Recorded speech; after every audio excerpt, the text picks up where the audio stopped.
Now, no one will care about you. The words left Eli's lips in a whisper, but they echoed in his mind like thunder. Yet this wasn't the moment he said them aloud. Not yet.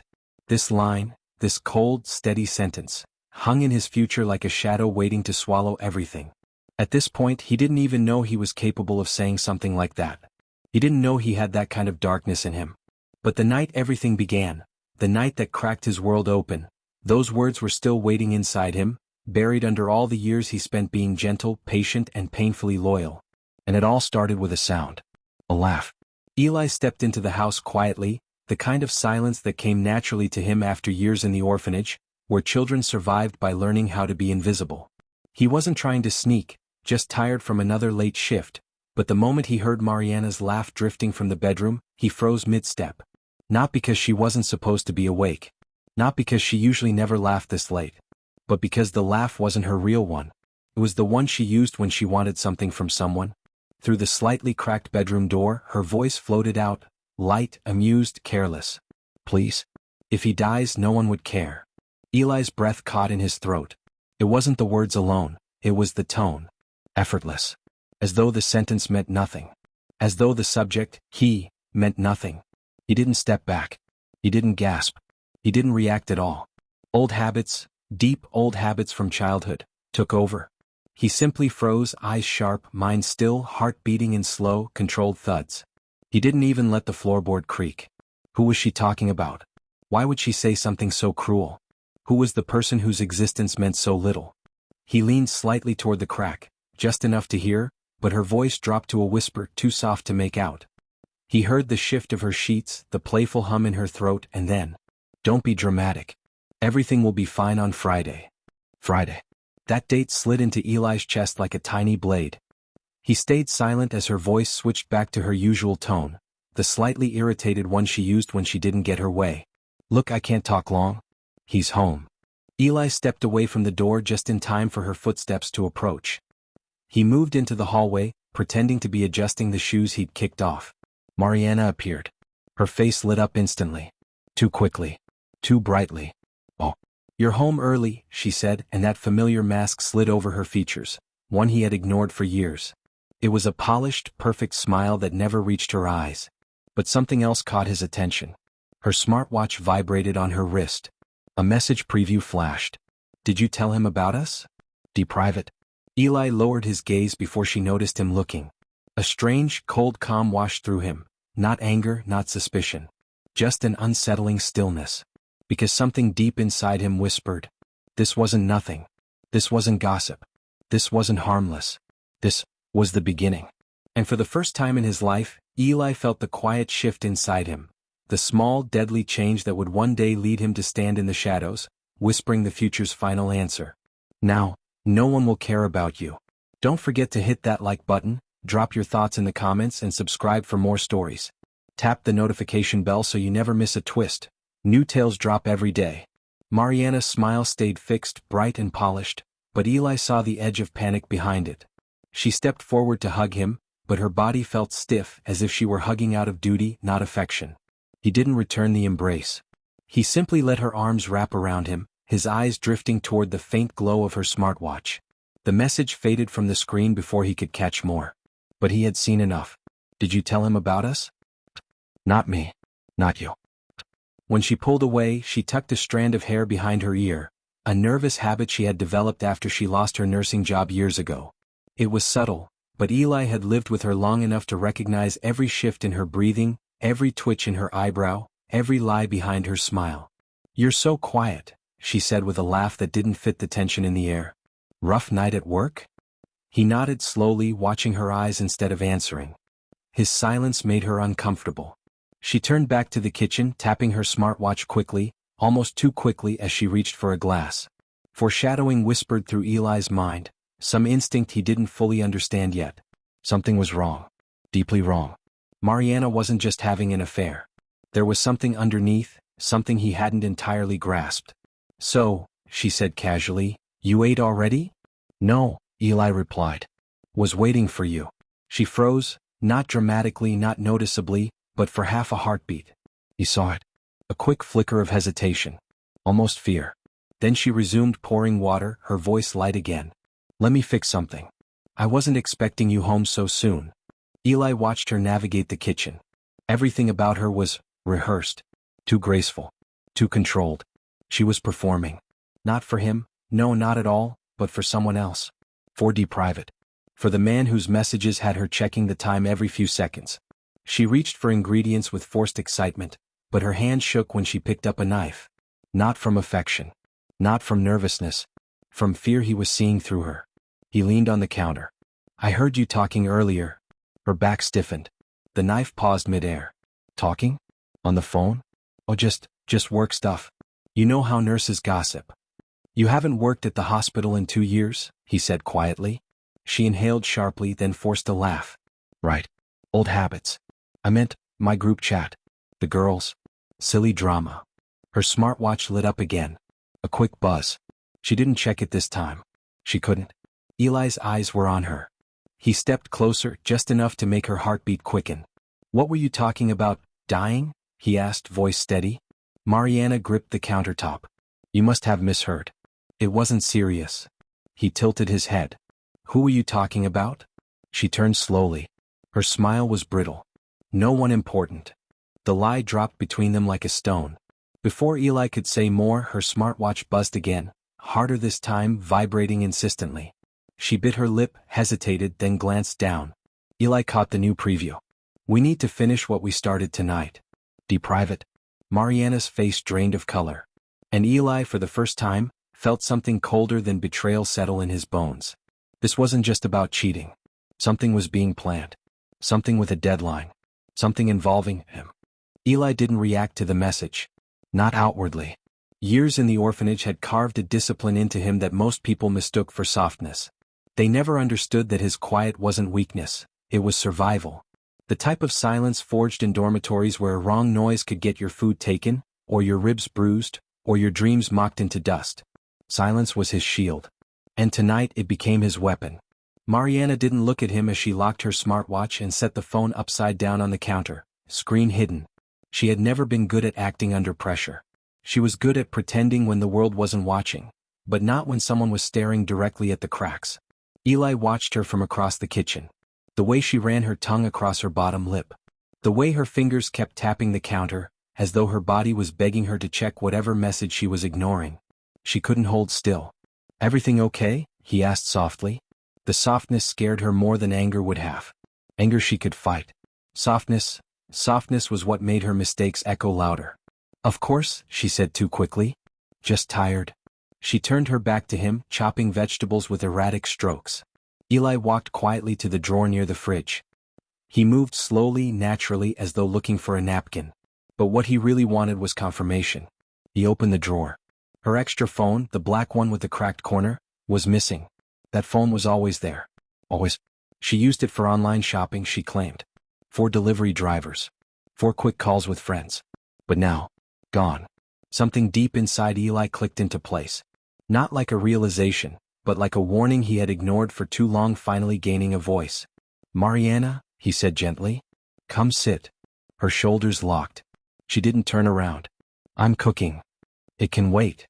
She didn't move. For a moment, the kitchen was painfully silent, except for the buzzing of the refrigerator and the faint tap of her nervous fingernail on the knife handle. Then she exhaled sharply and forced herself to walk to the table. She sat opposite him, crossing her arms like a teenager caught sneaking out. What? She asked. Eli studied her face. He wasn't looking for guilt. He already knew it was there. He was looking for something else. Fear. Not fear of losing him.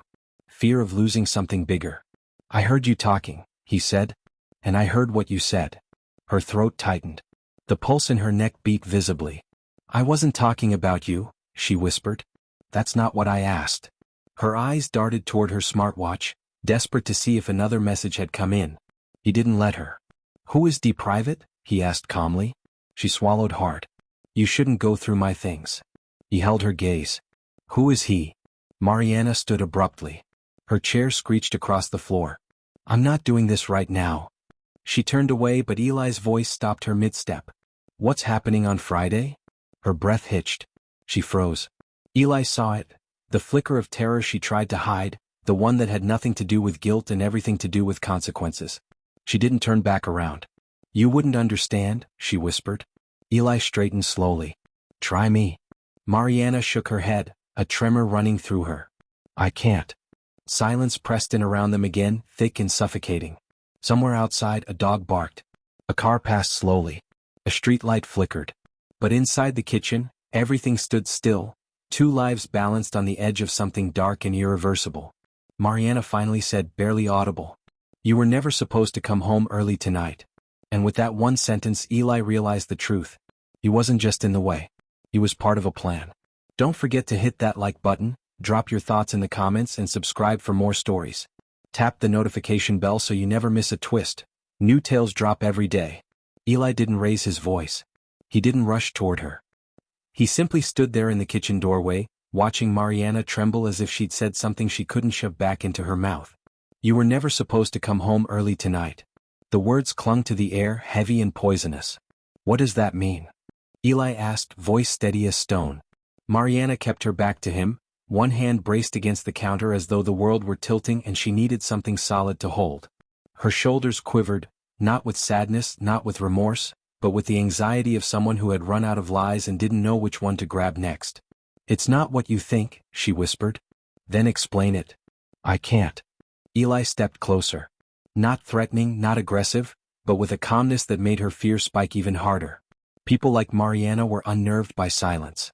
They needed noise, chaos, excuses. Eli's quiet had always unsettled her, even in good times. Tonight it cornered her. She finally turned, eyes glassy, jaw clenched. I messed up, she said. Okay? I just messed up. With who? He asked. She flinched. Don't do this. With who, Mariana? Her lips trembled. It's complicated. Eli nodded slowly. Then uncomplicated. But instead of answering, she grabbed her smartwatch and pulled it close to her chest, as if shielding it from his line of sight. A childish move. A guilty one. Don't, she said sharply. Why not? Just, don't touch my things. He didn't touch anything.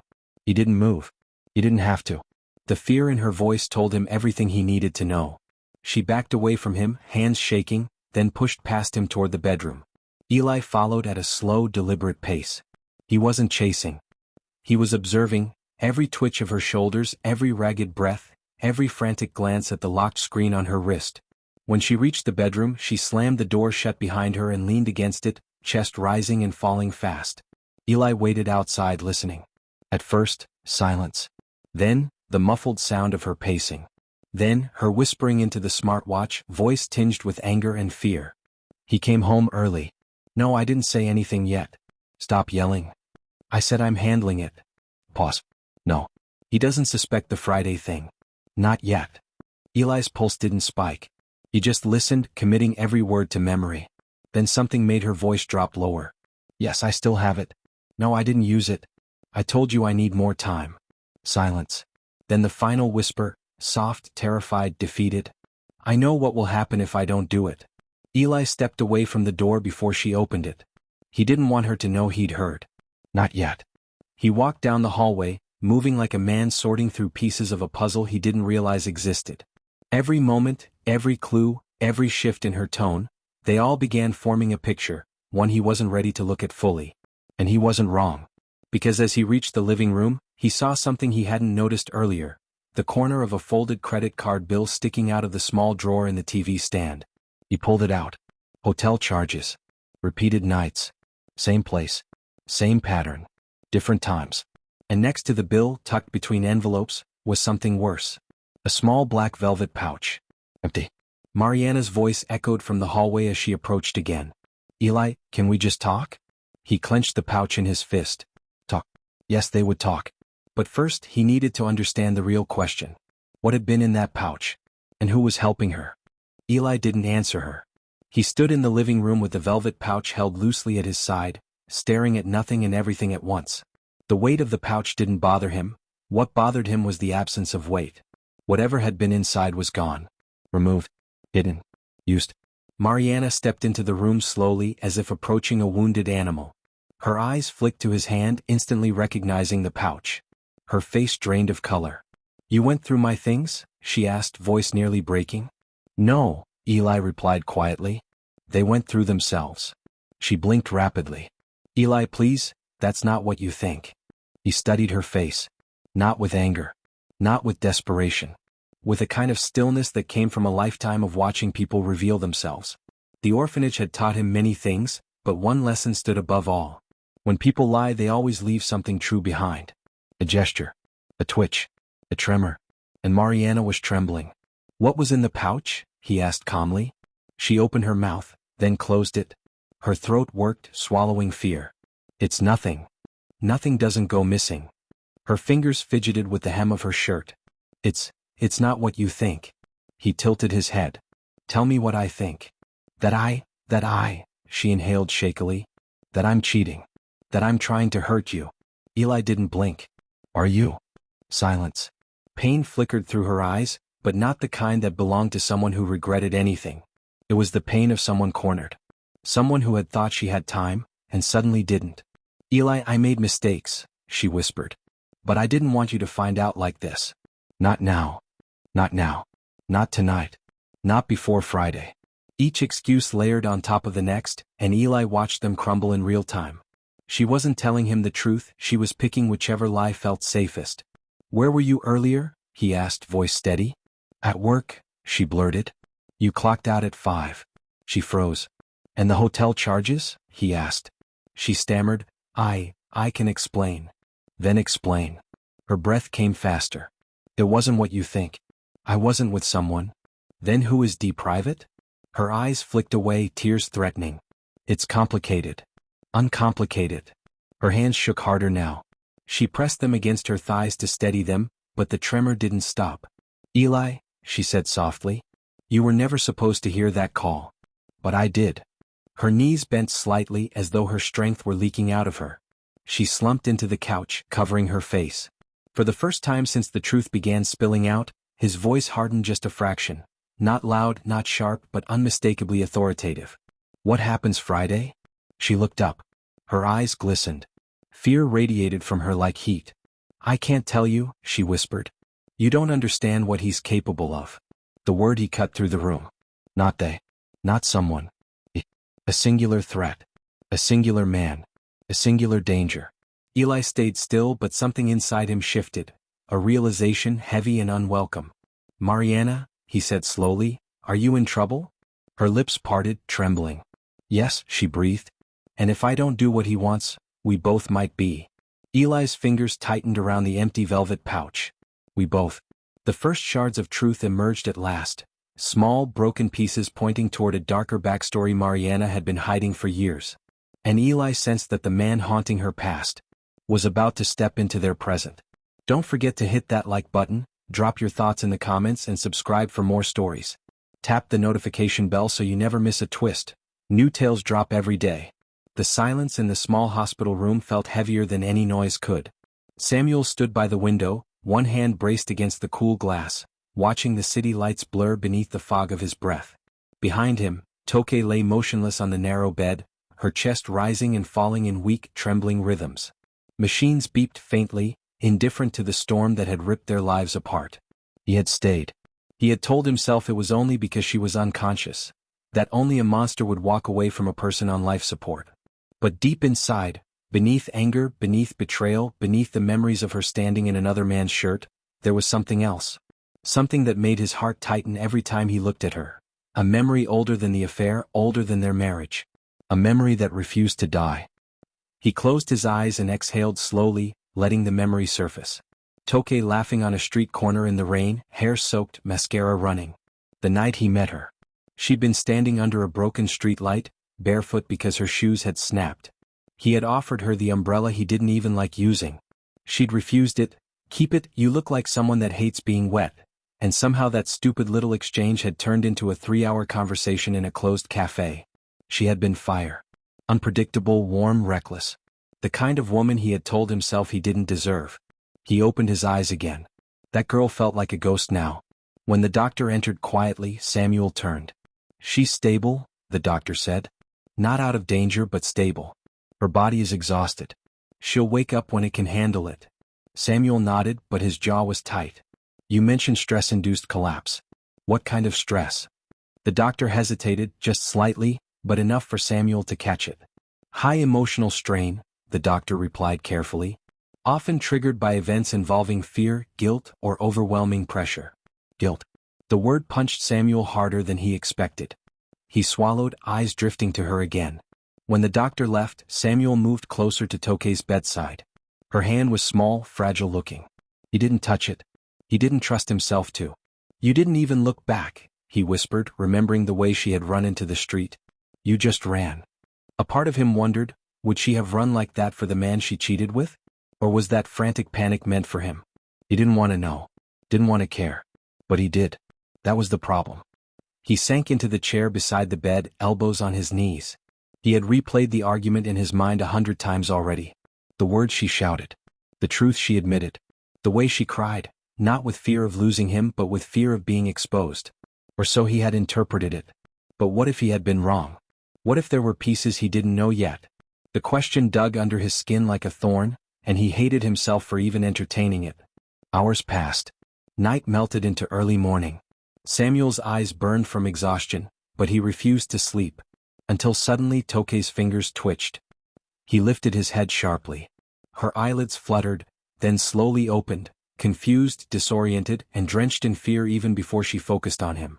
She met his gaze and her lips parted in a broken whisper. Samuel.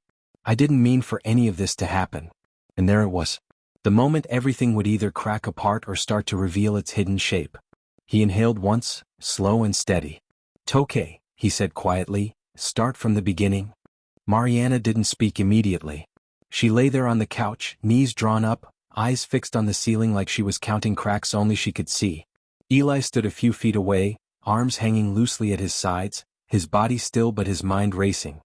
He had asked her to start from the beginning, and now that the moment had come, she seemed terrified of where that beginning would lead. It wasn't supposed to happen, she finally whispered. Eli said nothing. Silence again. He had learned long ago that silence forced truth to crawl out on its own. Mariana swallowed. I didn't go looking for it. I swear. I was lonely, Eli. You were always working. Always tired. Always gone even when you were here. His jaw tightened but he didn't interrupt. It started as conversations, she continued. Just talking. About money. About family. About how hard things had become. Eli's eyes narrowed slightly. Talking to who? Her fingers curled into the fabric of the couch. Someone you trust. That was when his stomach dropped. Who, Mariana? She shook her head, tears spilling now. Please don't make me say it. Say it. Her breath broke. Jide. The name hit Eli like a physical blow. Jide. His younger cousin. The boy he had taken in for months when his uncle died. The one he had paid school fees for. The one who used to sit at their table, laugh in their living room, call Mariana Big Sis with a grin that now felt rotten in hindsight. Eli took a slow step back as if the floor had shifted beneath him. No, he said quietly. You're lying. I wish I was, she sobbed. I wish I was lying. Images rushed into his mind without permission. Jide coming around when Eli worked late, Jide helping Mariana with errands, Jide suddenly becoming distant, avoiding eye contact, stopping his visits altogether. Things Eli had noticed and dismissed. How long? Eli asked, his voice eerily calm. Mariana covered her face. Months. The word echoed. Months. It started when he asked for help, she said through tears. He said he was in trouble. Said he owed dangerous people money. I believed him. I felt sorry for him. And that led to you sleeping with him? Eli asked. No, she cried. At first he just talked. Then he started twisting things. Saying you didn't appreciate me. That I deserved better. That he understood me more than you ever did. Eli laughed once, a hollow, broken sound. And you believed him. I was weak, she whispered. And he knew exactly how to use that. Eli's hands clenched slowly. A deeper, colder realization crept in. Is Jide the one threatening you now? He asked. Mariana hesitated. That hesitation told him everything. Yes, she whispered. And he's not alone. Eli closed his eyes. The betrayal wasn't just emotional anymore. It was structural, familial, dangerous. And for the first time, Eli understood something terrifying. Jide hadn't just crossed a line. He was trying to erase him.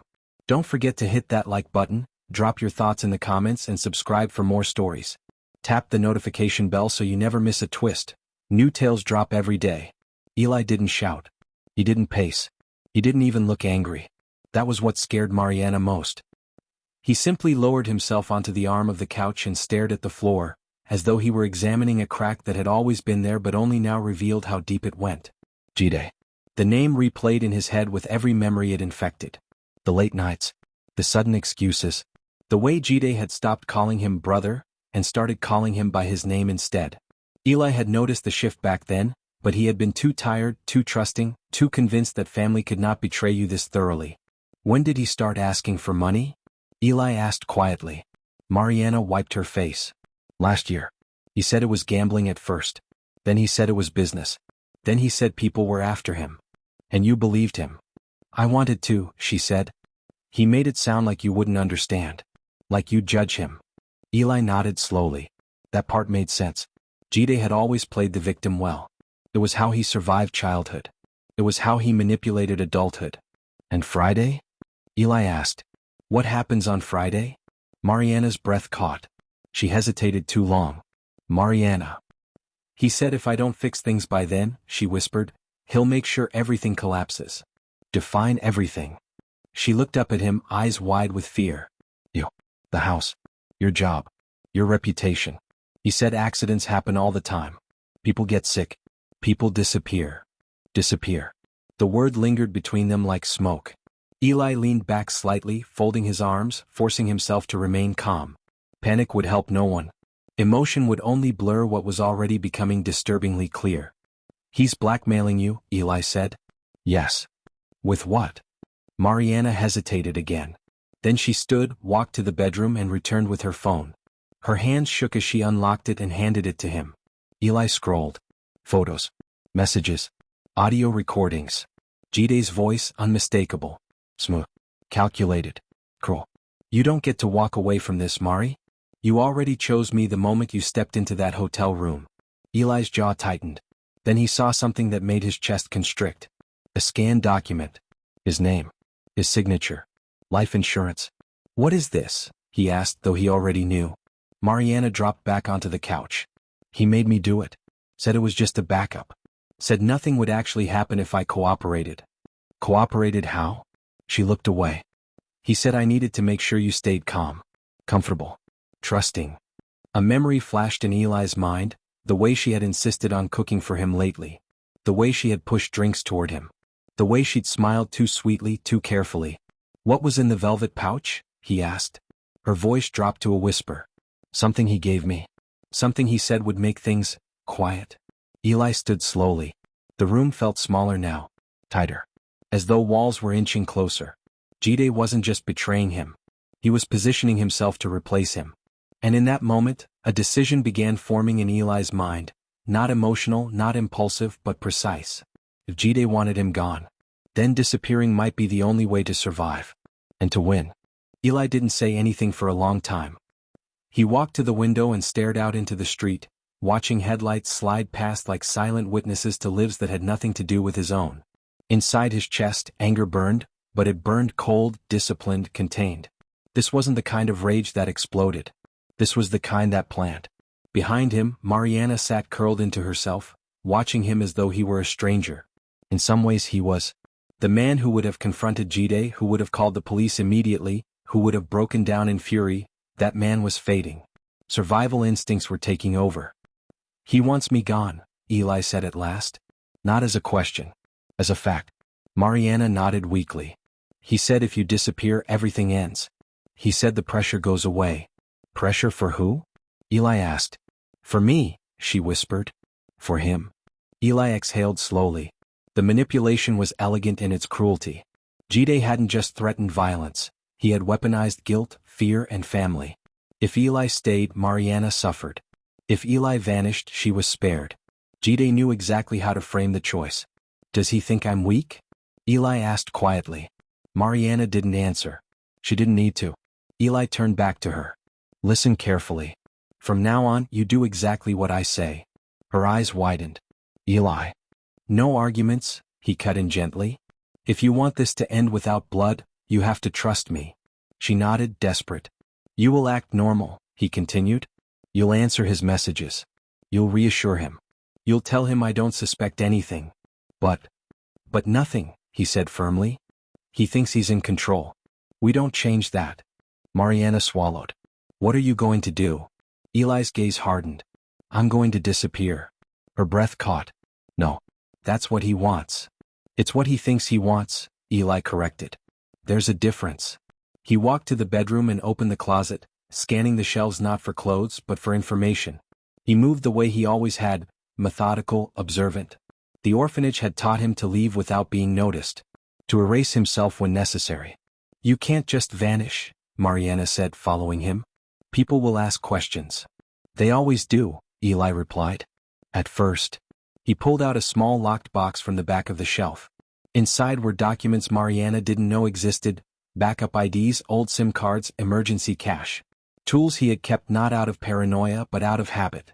Her eyes widened. How long have you had those? Longer than I've known you, he said.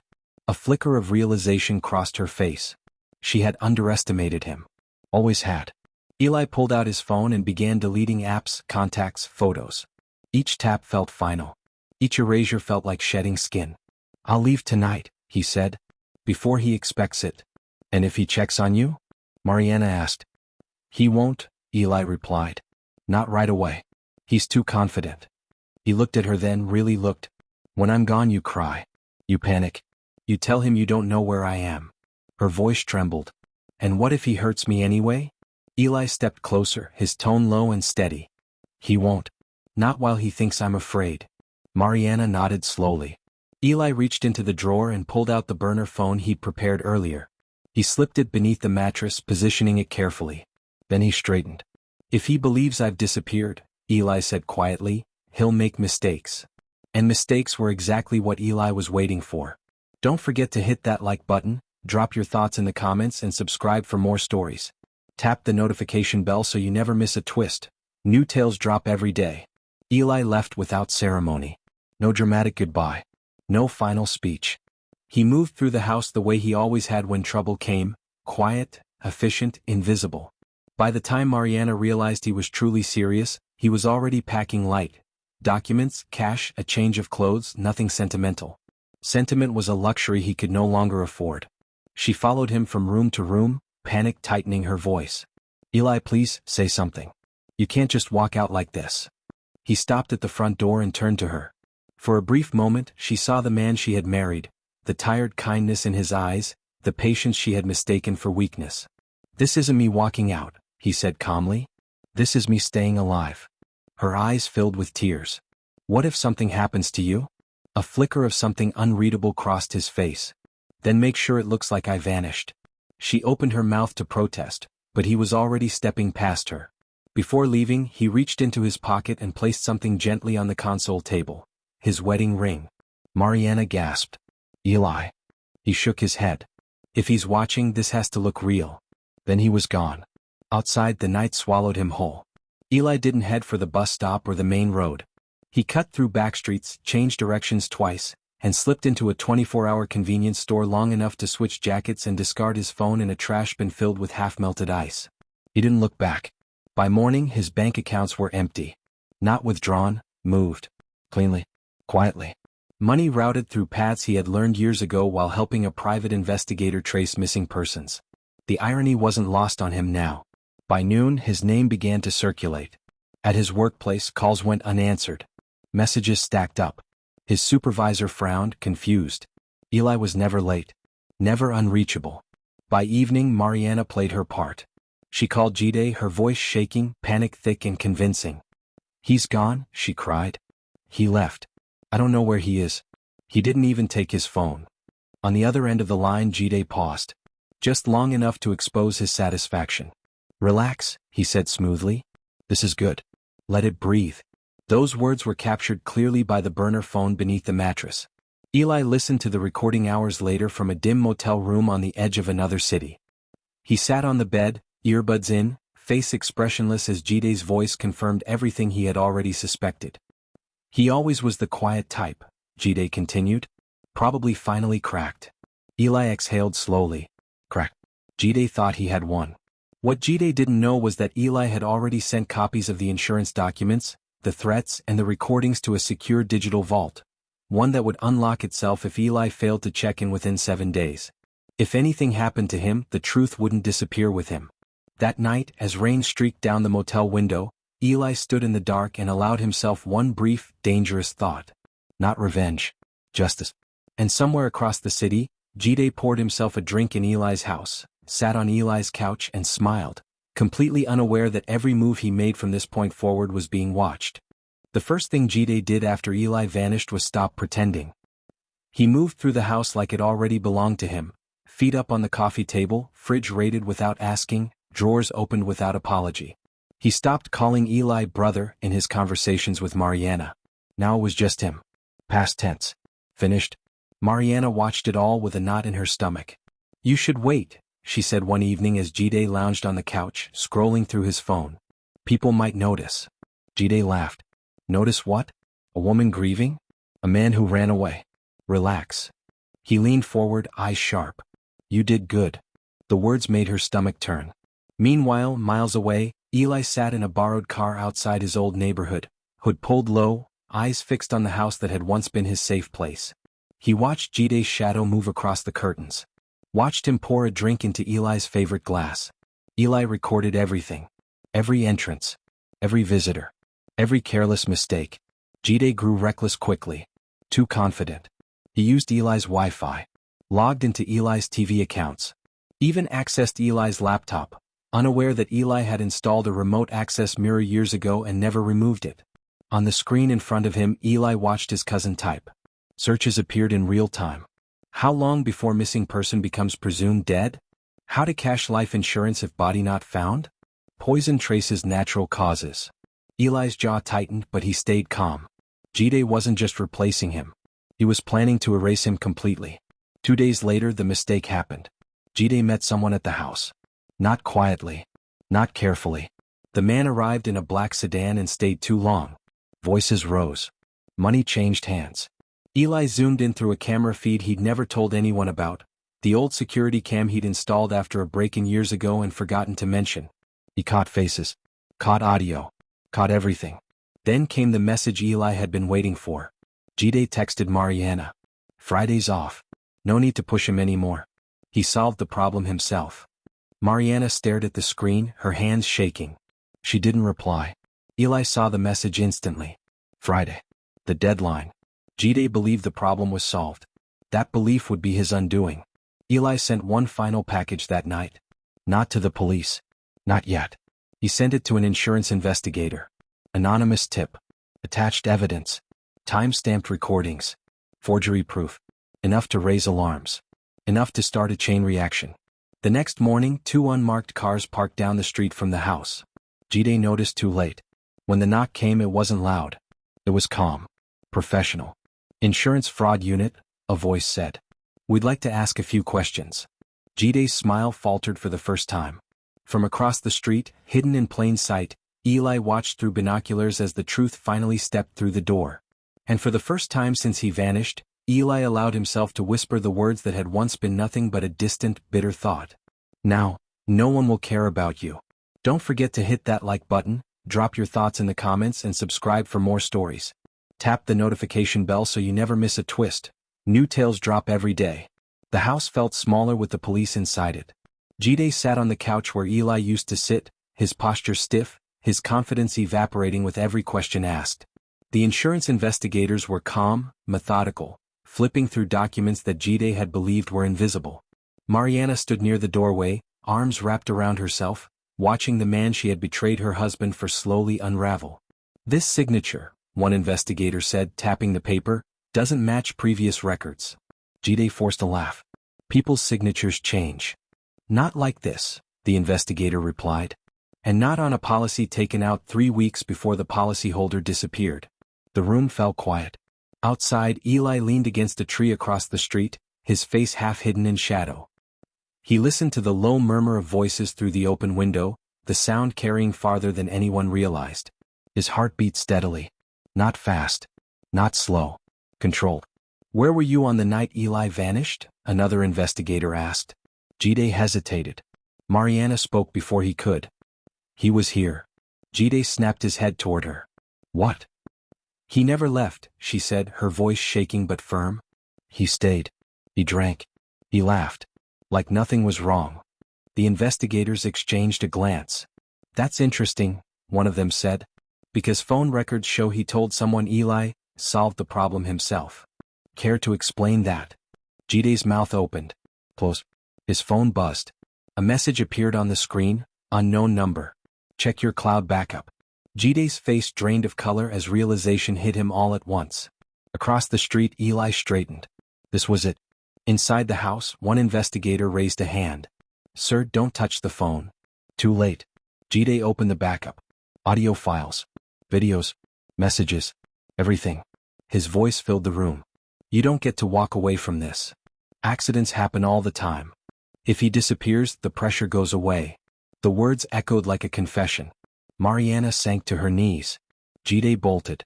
He didn't make it 3 steps before officers tackled him to the floor. Outside, Eli closed his eyes as the cuffs clicked into place. A quiet exhale escaped his chest. Not relief, not triumph, but release. Later, when the street had emptied and the house stood silent again, Eli stepped forward for the first time. He crossed the road slowly, deliberately, and stood on the sidewalk in front of what had once been his life. Mariana looked up through the window and froze. Their eyes met. He didn't wave. He didn't smile. He didn't speak. He simply turned and walked away. Weeks later, the case made headlines. Insurance fraud, conspiracy, attempted poisoning. Jide's face was everywhere. Mariana's name followed shortly after. Eli's did not. Because Eli was officially listed as missing. And he planned to keep it that way. Somewhere far away in a place no one knew him, Eli sat in a quiet room, sunlight pouring through the window. He closed his laptop, the final news article fading from the screen. He was alive. He was free. And for the first time in his life, he mattered to himself. Fade to black.